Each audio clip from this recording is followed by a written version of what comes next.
Sir Eric, ba't ka na-join sa TFT? Because I like lang. Hindi, wala. It's a good experience. Saka, after 22 years of show business, I finally get to be normal. Pagtrabaho ko na normal. So, laking bagay para sa akin. Saka mapatunayan ko na I could be successful without the camera in front of me.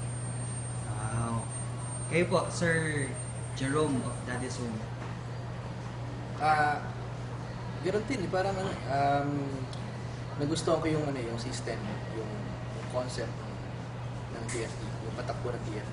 Tsaka lagi ko sinasabi sa lahat na masayang mapagod sa TFT. Yes. Top earner, Vic Vilale. Top earner talaga yun. Top Earner? Sa Manila ba yan?